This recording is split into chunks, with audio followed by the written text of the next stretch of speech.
It's 5:30. We'll call this meeting to order. Rhonda, will you call the vote, roll, please? Ms. Temple. Here. Mrs. Williams. Here. Ms. Wentz. Here. Dr. Redis. Here. Ms. McLean. Here. Ms. Wonkum. Here. Mr. Steele. Thank you. Executive closed session per North Little Rock School District Policy 1.14A, stating that private or closed discussions by the board may occur as part of a regular or special board meeting. Executive sessions may be held only for the purpose of considering employment, appointment, promotion, demotion, disciplining, or resignation of an employee, or to discuss matters of pupil punishment, if requested by parent or legal guardian. No resolution, agreement, or motion considered in executive session shall be legally binding unless the board reconvenes in public session and presents the item for vote of the membership. Further, Arkansas Code Title 25, Chapter 19, Section 106(2)C states that the specific purpose should be announced. Please join me in executive session for the following matters: employment, appointment, promotion, demotion, disciplining, or resignation of an employee.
Gotta read there we are. We're back and ready for action items.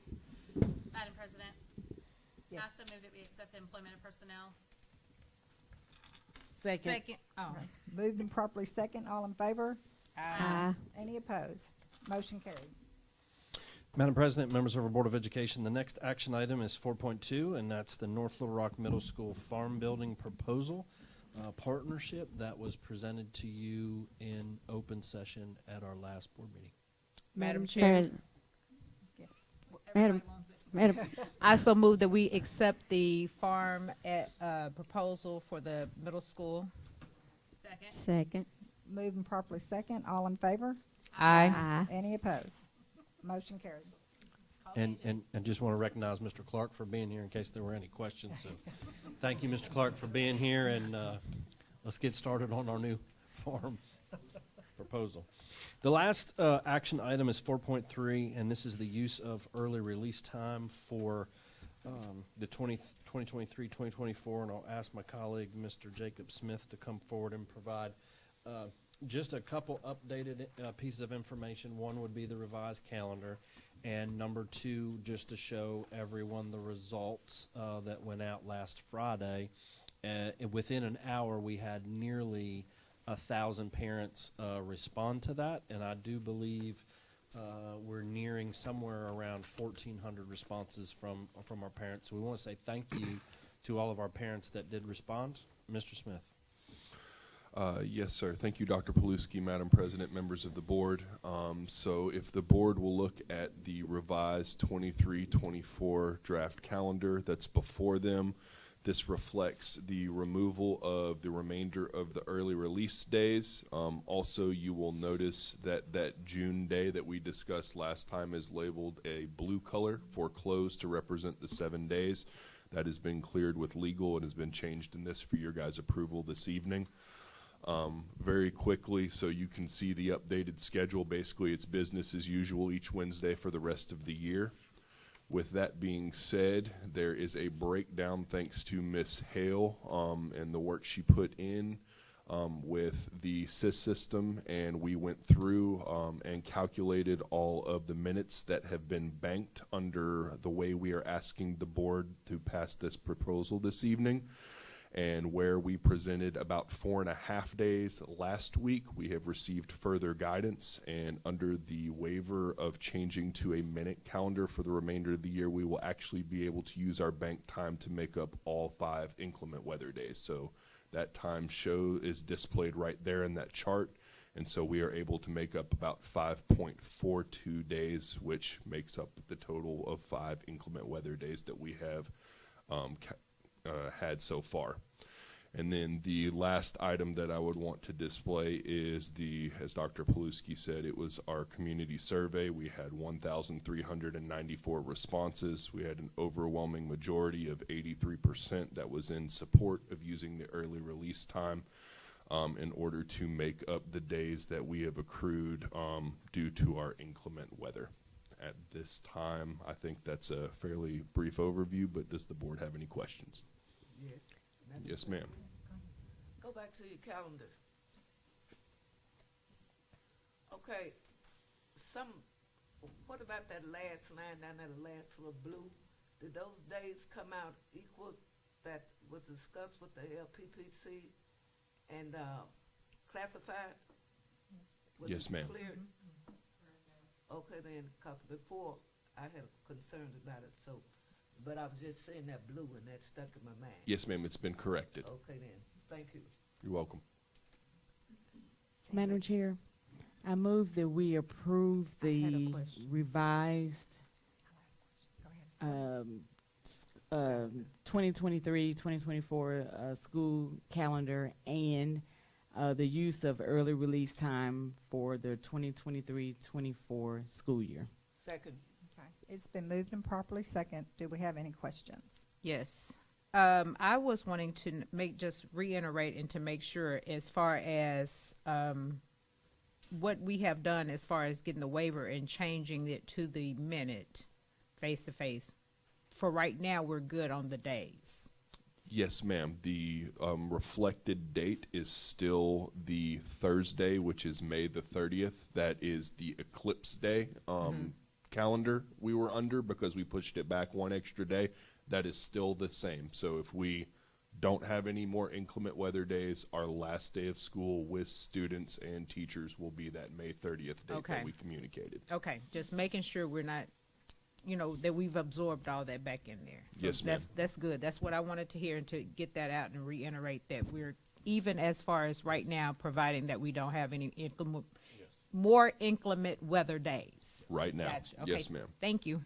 And in this, we had already banked some time, evidently, looking at this, that we had forgotten about. Well, no, ma'am. So that was the guidance. If you'll recall, last Thursday, we were waiting to hear back from DESE in regards to some of the guidance. The way this is actually being asked in regards to the board passing it is we are converting everything to a minute calendar. And so because we had an extended day, we could go beyond just the future early release days and looked back to see what other time we had banked to reach that 1,068 hours. Okay, all right, thank you. Any other questions? All right, all in favor? Aye. Any opposed? Motion carried. Thank you, Mr. Smith. That concludes action items, Madam President. Okay, do we have any public comments tonight? All right, then I need a motion to adjourn. Madam Chair, go I salute that we adjourn. Second. All in favor? Aye. We're adjourned. into workshop. Into Madam- workshop. Yep, Madam President and members of our Board of Education, our first information item overview is going to be the North Little Rock School District structured math block. So I'll ask Dr. White, our Executive Director of Curriculum Innovation and Design, and Ms. Edwards and Ms. Higgins that make up our fabulous and dynamic math department for our school district. So we remember last time we had their companion colleagues in literacy, and so we're going to talk about math and all the work that these two ladies have done with their colleagues and teachers and support staff. So welcome. Good evening, Madam President, Dr. Paluski, members of the board. So we're here tonight to talk about the structured math block. As you will recall, the last time we were here with the math department, we talked about the newly revised standards. And so now they're going to talk to you all about what they know about research, the revised standards, and the guidance around how are we promoting students who can reason and problem solve effectively in the classroom. So we're going to go ahead and start with a little bit of research. It's not working.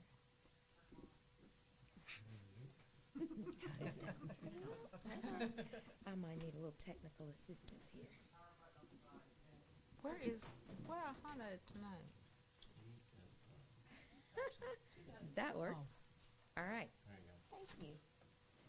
All right, so we're going to start with the purpose and a little bit of research behind our structured math block. Good evening, Dr. Paluski, Madam President, members of the board. Thank you for this opportunity to share the math structure block. I want to begin with the purpose of the block and the opportunity we have to provide our students with a structured time frame that aligns with the strands of mathematical proficiency, which will allow for our students to reach their potential as critical thinkers, along with just being independent learners. Along with that is the pacing that is acknowledged in the structured block. That goes along with the components of our highly qualified instructional material. Those two components together, once again, ensures that our students have the best opportunity to succeed in their mathematics class. So, Madam President, Dr. Paluski, members of the board, I always forget that part. Ms. Higgins mentioned the strands of mathematical proficiency. I just wanted to touch on that a little bit. You can see sort of an illustration. So these were developed by cognitive psychologists and the best mathematics education specialists. And they decided and figured out through their research and science that these strands, which are interdependent, are what will lead math thinkers into being the problem solvers that we need to be and to be the most proficient mathematicians that we can have them be. So I'm not going to go through each one of those strands, but they are interdependent. And two that I want to just point out, because I think we've spoken about them before, is the conceptual understanding. That's the why behind why we're doing the mathematics the way we are doing it. And then the procedural fluency, which is basically how we all learned mathematics. This is how you solve this kind of problem. Memorize it, good luck. We know that it takes more than that to develop the critical thinkers that we need to have those best mathematics minds. I'll talk very quickly about the K-5 structured math block.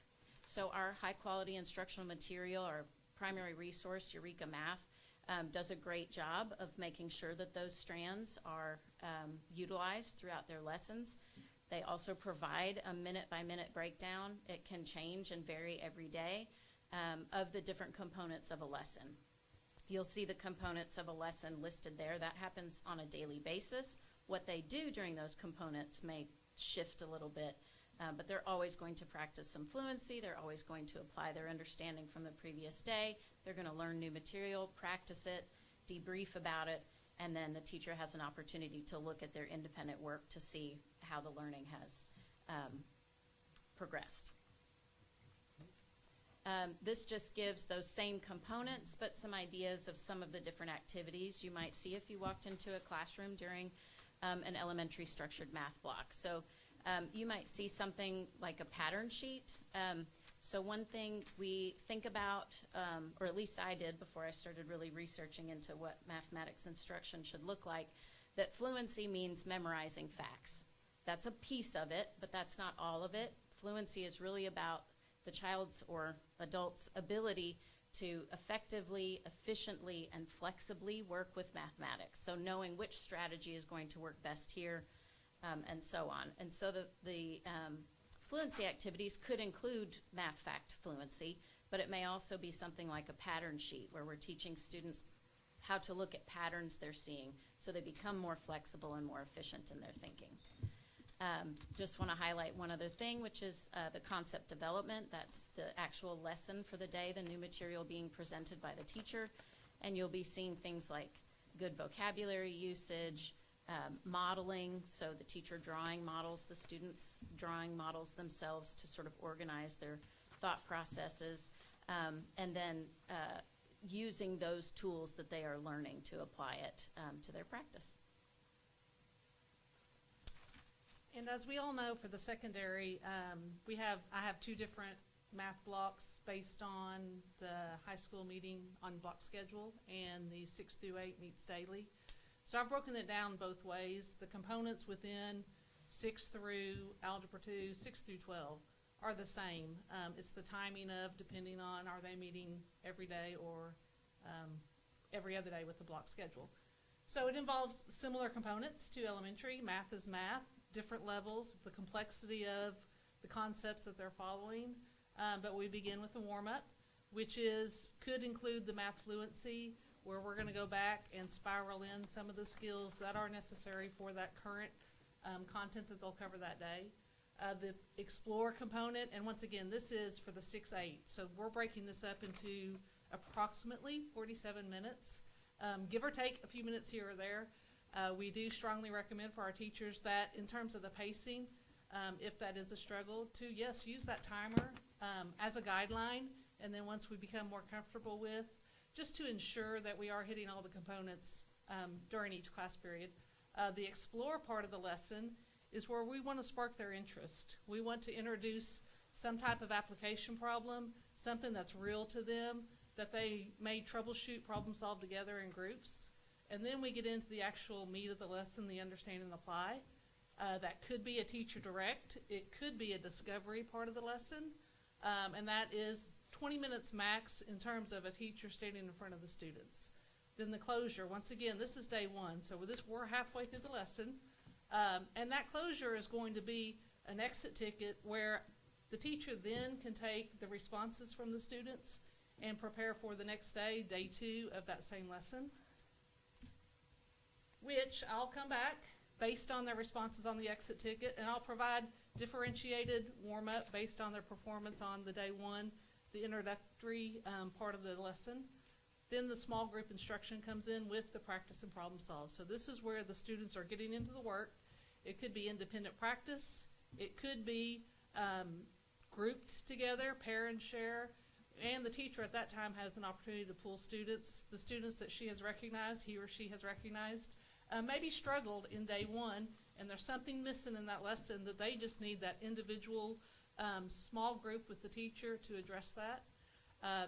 The remaining part of that class, a student debrief, give the students an opportunity to come together with the teacher to question some of the things they've discovered while they were practicing together, and then that assess and differentiate, where we're truly testing them on the skills, their check for understanding.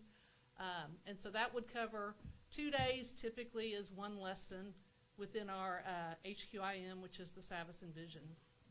I've already addressed some of the skills that you will see in each one of those components. Interactive notebook comes in with the understand and apply. When the students are in the work and they learn how to reference the learning in a self-created kind of reference guide, that's where the work is really happening for the students. The anchor charts that help support the learning. And then within that, all the digital parts of the material that they can reference to help support them when they are working independently at home. And that's day 2. Once again, I've kind of overlapped some of the things. For the block schedule, once again, you'll see some of the same components, but it's broken up a little differently. They're typically would cover 1 day, a lesson in a block of 80 minutes. So the warm-up is there. It could be interactive or independent. In the Envision resource, there are different activities, once again, to spark that interest for them in the Explore. The Understand and Apply, it's the same idea, the same components within each subject area. The practice and problem solve, one thing I do want to emphasize in terms of when the students are working independently, whether it be in the classroom or at home, there is reference for them in terms of immediate feedback within the platform. So that practice and problem solve, if it's not completed in the time allotted during the class, then they have that support when they're at home. And then the assess and differentiate.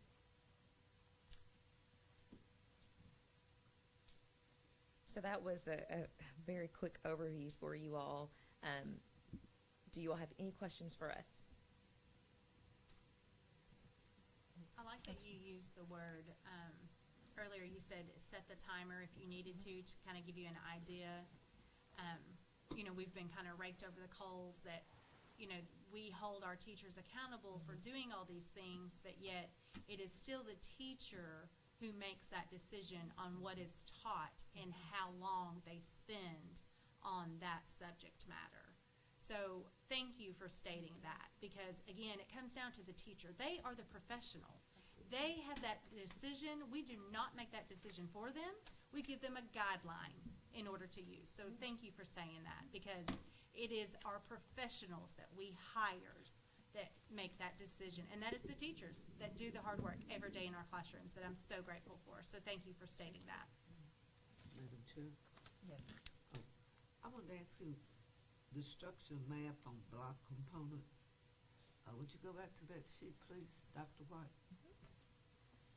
The What grade district's band? first to- Elementary or Huh? secondary? What grade Secondary. band? Secondary? Okay. 9, 12. Okay. Okay. Okay, this is block scheduling, right? Yes, When I ma'am. look at all these minutes? Mhm. Okay, well, it's 8 minutes. Describe your, give me the numbers.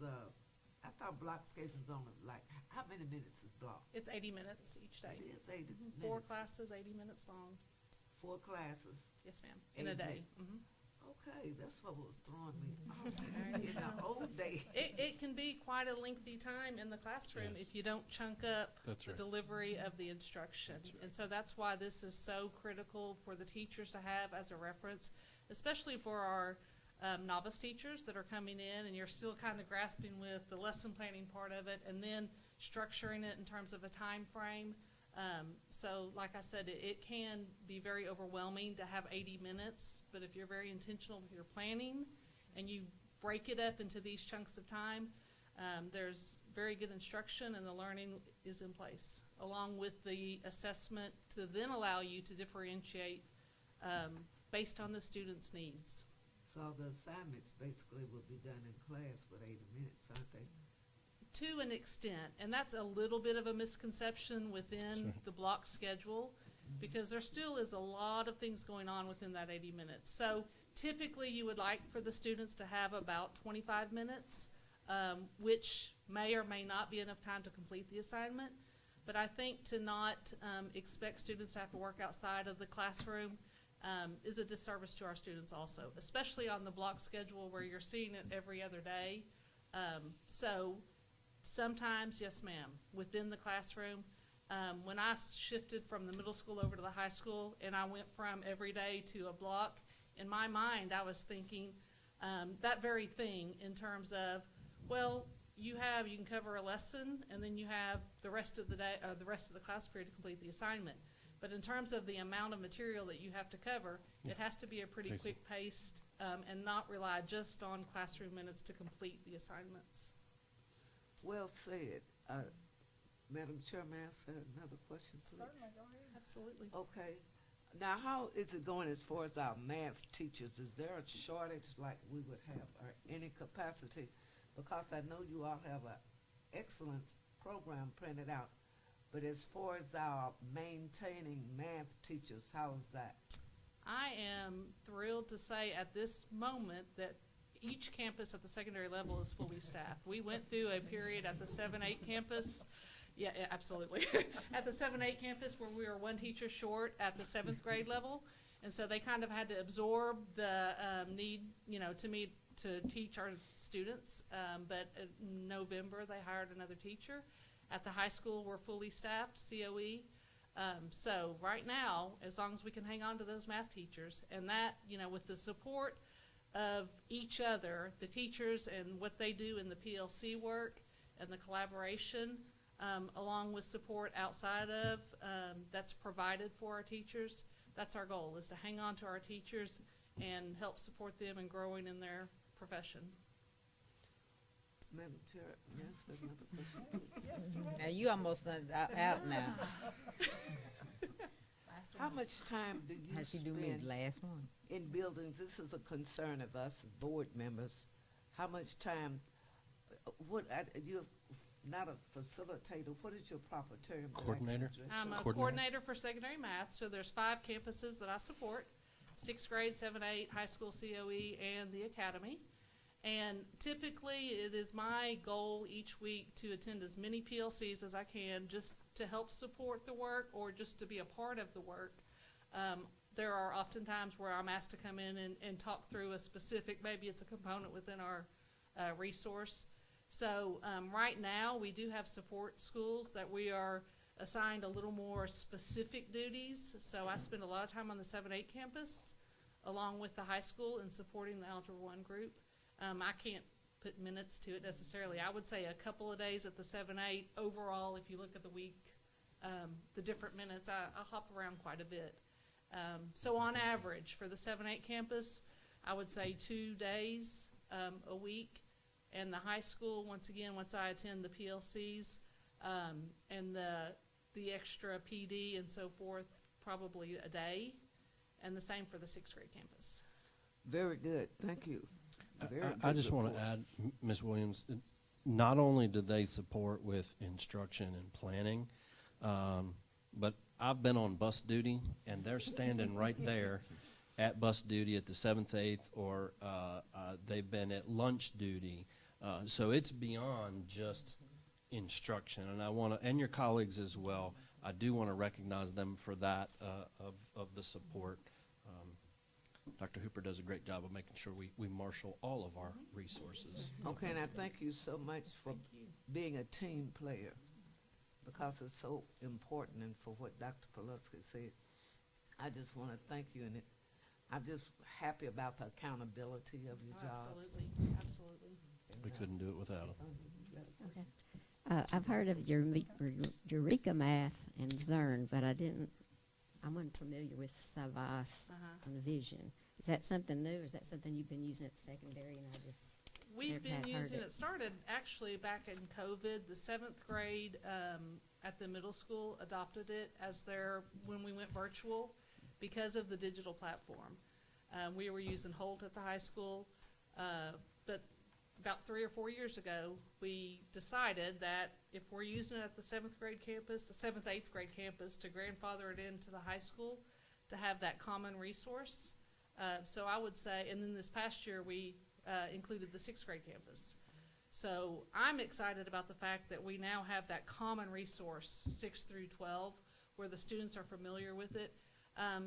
It's a process. We're not, in terms of everything that the resource does offer, it's overwhelming. And so, there's always room to grow, and we're working on that, especially, like I said, with the 6th grade campus just starting. This is their first year. So they're new to it, and that training that we're continuing to schedule and get representatives in from Savas along with myself. I've been in the work for a few years. That's the process.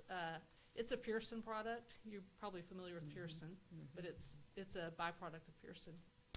Well, on our luncheon visits that we do as the board, we go in classrooms. And I was just looking at some of the activities that I've seen listed here, and Dr. Paluski's always talking about things that they're looking for when they go for these instructional rounds. And so I'm like looking at these, I've seen that. I've seen that in the classrooms. I've seen that. But I would love, I think last year we had a few teachers come and talk about these instructional rounds that are going on. And I'm thinking that everybody's getting used to those. But how do you feel about your math teachers? Are they used to the instructional rounds? Do y'all go in the instructional rounds? Not all of them, but some of them, or? Yes, ma'am. And like I said, weekly there are either rounds scheduled through the leadership teams on each campus, or I visit classrooms independently depending on the needs of the teachers and so forth. It definitely, the first go around for the teachers to become okay with, and for us to ensure to them, we are not here to I gotcha kind of thing, as Dr. Paluski refers to. But we're here to support and to see the good work, and then to offer suggestions in terms of how we can better our practice. We all always have room to grow. And so that's always kind of the presentation I have with the teachers in terms of, together we can figure this out. So I do think that initially, last year being our first year in this position and kind of getting used to the instructional rounds, and the teachers were kind of, it's become more of a pattern, and I think the reception to that, along with the opportunity to have those conversations afterwards to support the teachers any way we can, has been a positive thing. May I say something else? I just thought of this. Ms. Edwards, I just wanted to say to you as well, thank you for the manipulatives that our elementary schools are using. I don't know if our parents have seen them, but maybe even just putting that somewhere on our website, just say, hey, look what we have for our kids to learn with. This is a tool that we've put in our teacher's toolbox or toolkit to help. We saw those. So we were recently at Amboy, and I pointed those out. Last week, wherever we were, yes. And I love that. Back in my day, we used Legos. The different sizes represented 1/4, 1/8, whatever it may be, to equal the whole. So I loved seeing those. So just highlighting that even to where the parents, and I don't know, do those go home? My answer is I hope not. No, they don't. Okay. Because I want those to remain. Yes. So maybe just sending a picture home even to our parents, or putting that out somewhere going, hey, look what we did. And you can use Legos at home. Absolutely. If you don't have the access to the Right. funds. I just saw a teacher 2 days ago doing a small group with fractions, 3rd grade. She was using, what's the cereal with the different colored Fruit Loops. Oh, yeah. She was using Fruit Loops, using the colors to show Perfect. whole versus part, having the children understand our whole is their denominator. So she was using some, just to make it fun for them. Yeah. She also had fraction tiles she was using as well. Yeah. But that's a part of the learning progression for mathematics learning, is that we must start with the concrete. Most kids, some kids can go without it, but most kids are going to need to feel and build what you are asking them to understand. Then they need to go to that pictorial, that idea of, okay, I can draw a picture of it, or I can see a picture of it. then and only then are they typically ready to go to the abstract, where they have to reason about a symbol that we use to, Right. show how many things we have. We ask a lot of you think about a kindergartner, a 5-year-old, just out of toddlerhood, Sure. being asked to add and subtract. Those are big concepts. So if they don't have the ability to feel that and show that and build that for themselves, their understanding doesn't always get there. Well, Dorothy has said many times, visual learning. And so just having that visual just to help and assist, whether it's a different color or something, again, tactile to touch and see and feel. So kudos to both of you. So thank you very much.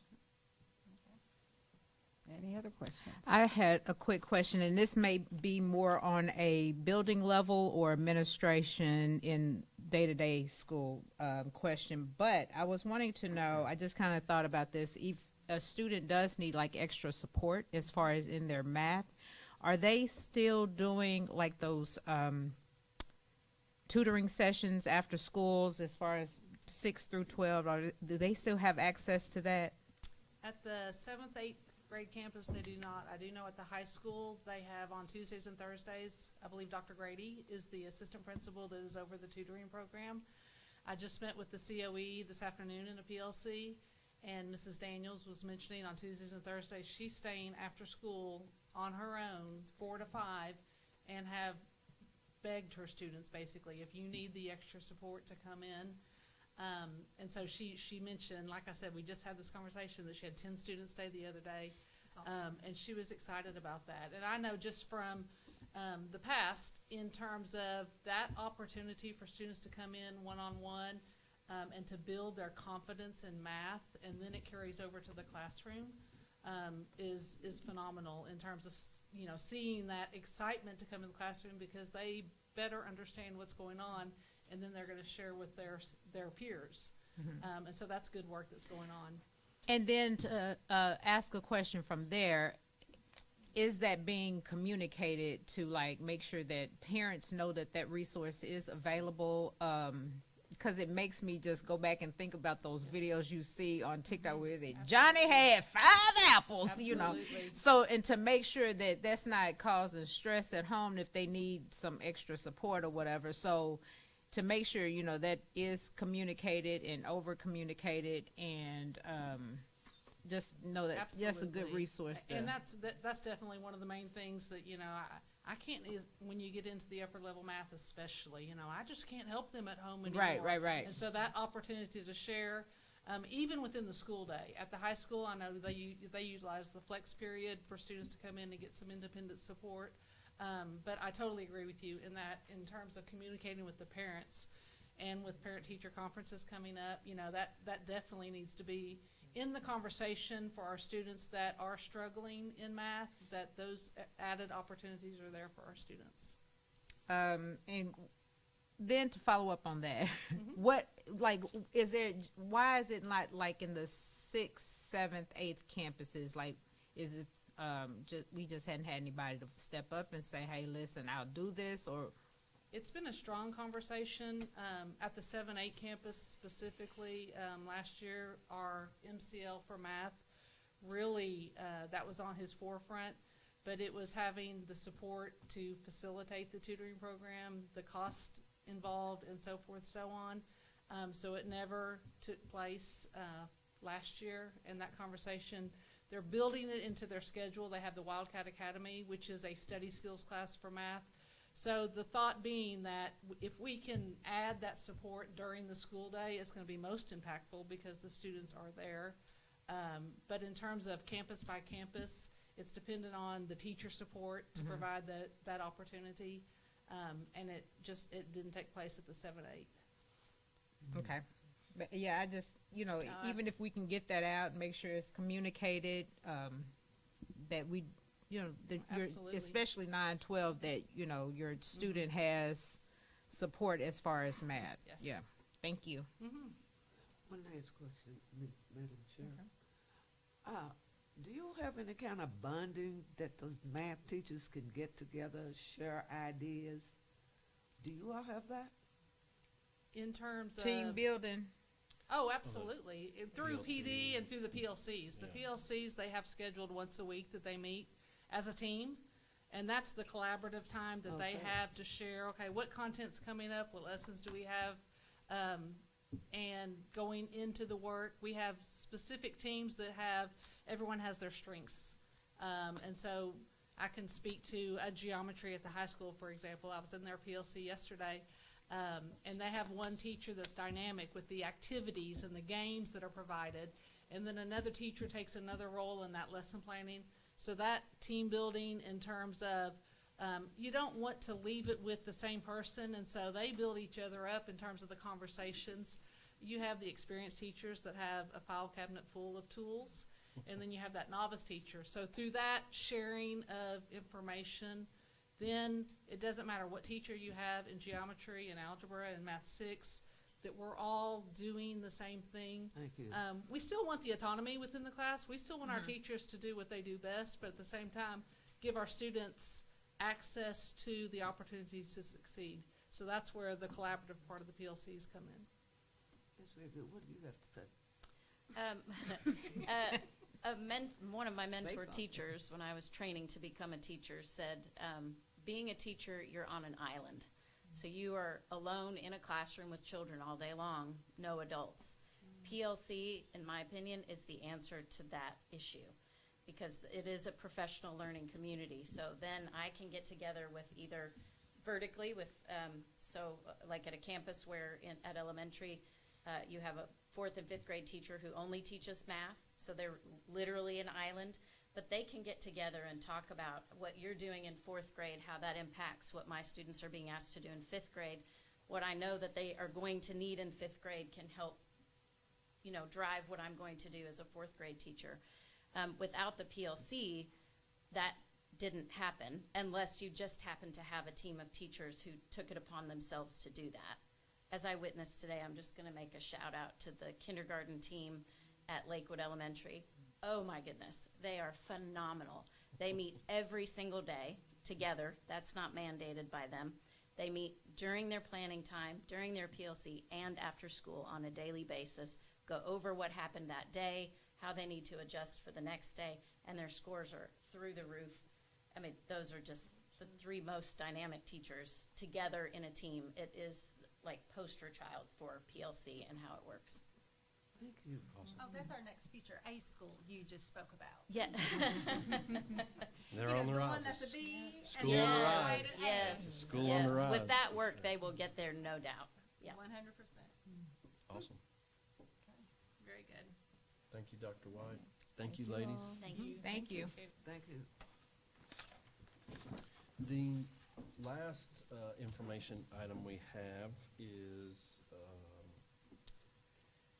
you remember that we've gone through the high school course request, and as we're building our academy programs, and I'll ask Dr. St. Louis, our fabulous principal of North Little Rock High School, as we want to continue to build a construction program.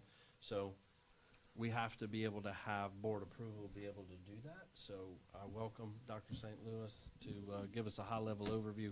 This is just one we missed when we did our overview, but we're building our career academies, and very excited to have this course pathway and course sequence. Dr. St. Louis, welcome. Yes, good evening, Madam President, Dr. Paluski, and the members of the school board. I'm Dr. Nadia St. Louis, principal at North Little Rock High School. This evening, I'm here to just share an additional course we would like to add to our course guide to expand additional offerings for our students at North Little Rock High School. So we are requesting to add the Level 1 Career Academy Pathway class, which is carpentry under the construction technology pathway. And so we would like to add construction as a pathway to one of our academies, as we are doing the work with academies of Central Arkansas. I have included the cost and the staffing. We would not have to request staffing. We believe we have the FTE for that. We have looked at classroom sizes and everything we need in there. It is a little pricey, but we believe that we have some support in the community as well as within our budget that we could provide that cost for our students. And I just wanted to share with you all the 3 academies we have here at North Little Rock High School. We are changing some names, and I wanted to just highlight what we currently offer and then what we are proposing. So Health and Human Services and Law is one of our academies. They have 5 pathways. Digital, Visual, and Performing Arts, again, have 5 separate pathways. And then the construction would be under Business, Hospitality, and Development. And that concludes my presentation. What questions might you have? I have questions. Let's come back to the one that you have on board right there. Because you have criminal justice highlighted, does that mean we will have a criminal justice degree teacher or certification to teach that class? Yes, we been already. some uproar. I do apologize. We already have a teacher, Ms. Kreider. She teaches criminal justice. Is currently not in an academy, so we are adding that as an academy course for students to select. Actually, they're in their 9th grade year. Very good. And back it up one more screen, please, ma'am. The no FTE is needed. What does that mean? So that means that we have a teacher, we have an additional staff that, I guess, we have a body without a teacher that we could use for this position. So to follow up with that is what certification would the teacher need to possess in order to teach that class? So it's a license 570, and it's welding, construction. I don't know everything off the top of my head, but they would have to have that specific licensure. Okay, I'm going through a list of questions that I've No been problem. emailed or texted. So here we go. So because it is a construction / carpentry class, are we working with, I'm going to name Baldwin and Shell and Nat Holtz for 2 examples because they're construction companies that we've used in the past. So I'm only using those names because we've used them in the past for major products. So with that being said, are we using those companies to assist with this teaching? Our hope is that we can attract some business partners through this pathway. And so we would love for them to sign on as actual signed partners where our students can do internship. They can also do job shadows, different things, and then they can come to our school and provide experiences for our students. Okay, so that leads into the next question. So where would the learning happen at? So we know we're going to be, COE is within the high school. We know that. We understand it's going to be happening at the high school itself. But where are we putting the construction? So construction, I'm thinking hammer and nails, work gloves, vest, hard hats. Where is this happening? So we have a couple of different spaces that we're currently considering. I don't feel like I want to share too much because some of the teachers don't know that might be their space. So, oh gosh, I just said that. So, but yes, we do have about 3 different spaces that we feel like could serve in that capacity. Okay. And then last question, again, coming back to that, hard hats, vests, gloves, gloves, vest, hammers, nails, and screws. Are we providing these items for our children to learn with? Absolutely. That's part of the minimum equipment list that we do have to provide for our students. And so again, hopefully with some partnerships, they can also provide some of those things so it alleviates cost from the high school level. But everything, that's anything in our school. When we have classes, we provide what our students need. Thank you very much. You're welcome. Okay, my list is over. Anyone else? I don't have any questions, more of a comment. I think that anytime you give students more options to gain life experiences along with education, I'm all for it. I know, you know, even with just some of the, I don't want to mess up the name of the health human services component. I know some, I have a former student, she's in UCA now. She ended up getting her CNA license, but she's able to gain employment and still go to school too, work part-time and then just kind of have some extra money. So I love that component as far as giving a student some certification and able to function. And I do want to just share this, that, with academies, we don't want to pigeonhole students to where they feel like, I don't know what I want to do, I'm trying to pick something. We really just want to expose our students to real world skills that they're going to need. It doesn't matter what pathway you're in, you're going to need skills to 21st century skills to speak to other people, collaborate, that creativity. And so that is why we are really focused on pathways and academies, is to provide those real life skills to our students. So when they graduate high school, it doesn't matter whatever their pathway or academy is, they have those skills that they're going into the real world with. Love it. Madam Chair, I have a question. Oh, that's good. So what's the plan or the process going to be as far as insurance in case a student hammers their hand or, you know, get hurt with the nails or whatever? Who takes care of it? So, I mean, it's just like any other class at the school, That's right. you know, art classes, you know, we still have students who, accidents happen. That's why we have 3 nurses on hand. We have our school resource officers if we need to, contact medical emergency. So we follow the same process. I just wanted to say that looking at these changes and the things that you talked about last month when you came and showed all the changes, to me that's like looking up at the Mona Lisa or listening to Beethoven, because this is so outstanding for our students. All these different fields of studies that are available to families who have children right here in our community. I hope they can take advantage of those. And when I say field of studies, I have to think of the movie Field of Dreams. Yeah, that movie.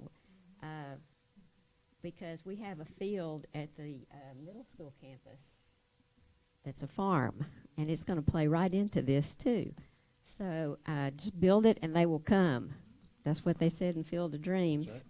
So I think that this is going to attract a lot of students, and I just hope that our families are aware of all the opportunities that they have in North Little Rock schools. And I do want to just shout out the high school staff. In all of these pathways, we currently have teachers who are teaching all of these classes, and our students are, our 10th grade students are in these pathways. Next year, they'll be in the level 2. So if you're a pre-educator, you're going to pre-educator 2. And so we're excited to see the work, but just shouting out to our teachers who are leading the work with our CTE programs. And it's actually CTE month, so raising the roof for that. Good job. Dr. St. Louis. I know what her name is. I had my thoughts of looking at this. How much does it take for all of this going on? But this is COE also, right? This is North Little Rock High School. Just one high school, in the high school. This is just the high school. Now, Center of Excellence, they do have different pathways. These are the pathways that North Little Rock High School offers. Thank you. You are so welcome. You know, when I saw carpentry, I thought that was a part of the COE. No, that's going to be what we're adding to North Little Rock High School. No one offers that on our campus at all, and so we will be the first to offer it, and it will be at the high school. But this is very interesting to see the nursing. I know that the COE this past semester from Baptist Health, they had it. So we have, Baptist Health has signed with both high school and Yes. COE. Because that is such a popular field for our students, we offer nursing to both high school and COE students. So Baptist Health is a signed partner for both of our campuses, for both of our That is campuses. excellent. You know, excellent. Yes, I ma'am. mean, I was there, but I was just assuming that you know it was more COE because we already had the nurses, so really your students were, they sort of all together in the nursing. Somewhat, yes. And then eventually we'll have our own nursing instructor, to provide that, because again, it's a very robust program. But right now, Ms. Jones teaches most of our students who are in the nursing pathway. So North Rock High School that sits on 22nd and Main offers all of this. We sure do. Y'all come. In year 2. Yes, For year 1, actually. Yeah, Right. this is my 3rd year. We started doing academies my 2nd year with Freshman Academy. When those 9th graders were here last year, they all picked a pathway, and they are currently in these pathways. And so next year, our students who are juniors will be in the 2nd level. of the work. We actually just took a whole bunch of students to different industry tours. We almost have signed partnerships in almost every pathway. We're really doing a lot of great work at the high school. I'm just going to be honest. So there's a lot of people who are That's what I'm seeing the work talking we're about. doing. That's what So I'm talking about. Honey, toot your own horn. Beep, beep. no, it's not my horn. Well- This is the work that we're all doing together. Well, your horn as far as the high school. Yes. So, but we have some great opportunities for our students, you know, and we want to continue to see our students thrive, and we want to bring more CTE opportunities and pathways. But this is where our start is to add construction. Madam Chairman, speak. Dr. St. Louis, who knows this beside the board members? Who knows what? The All of pathways. this wonderful stuff you're doing. Is I would hope what our families form do. of- We had community meetings what all last forming year. of advisor? You know, I can see things, but this here is just so wonderful. And I'm trying to say, who knows it?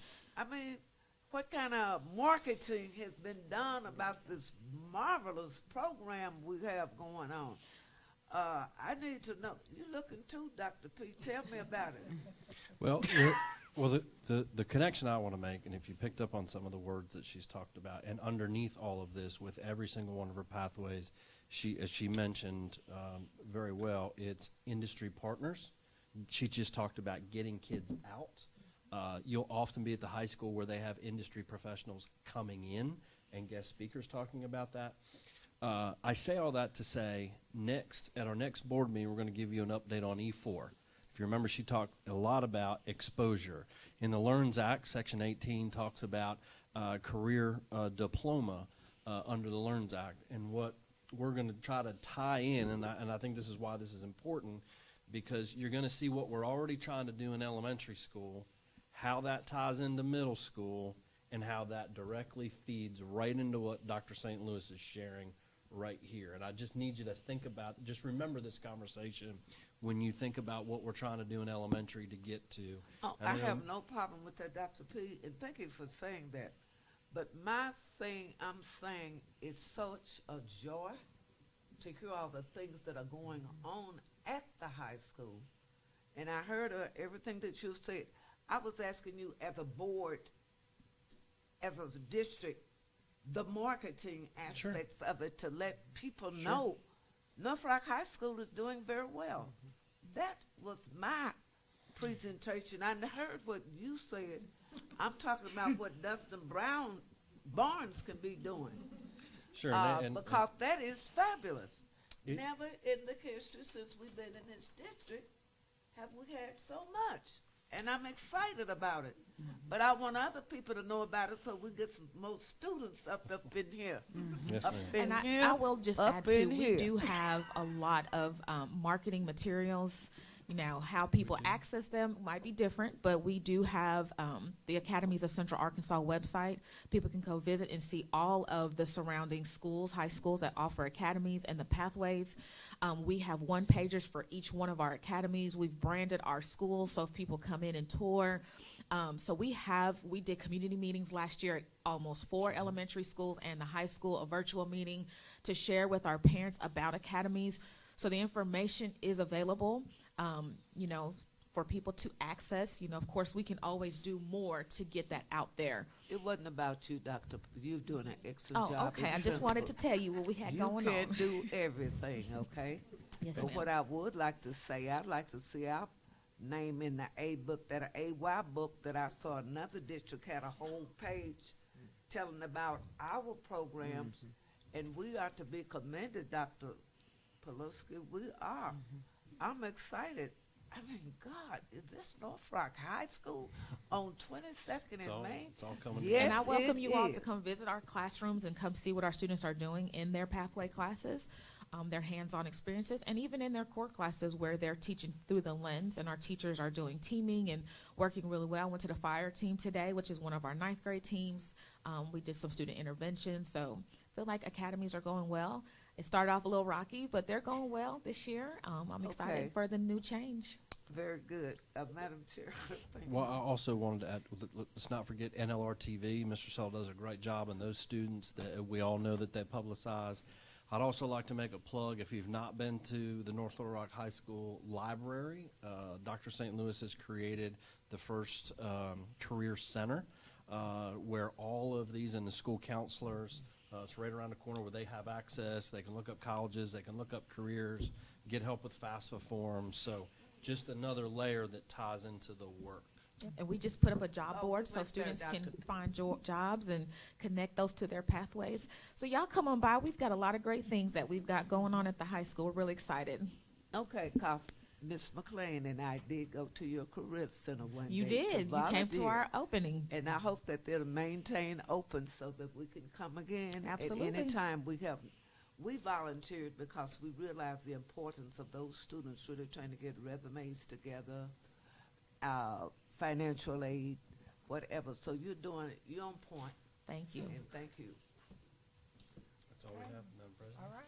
No other All questions? in I was favor? just gonna say good job, and yes, I do agree with Ms. Williams. We have to do a better job of marketing that information and getting that information out, so not just the internal community knows, but external too. That's not But you're doing a great job over there. Well, you did this in Nashville, so as it grew, didn't it kind of just spread as does. it grew? Yeah, I mean, Yeah, you'll start seeing, as years come, you'll start seeing so many businesses wanting to partner with schools and put in banks in schools because they're seeing that this is our workforce.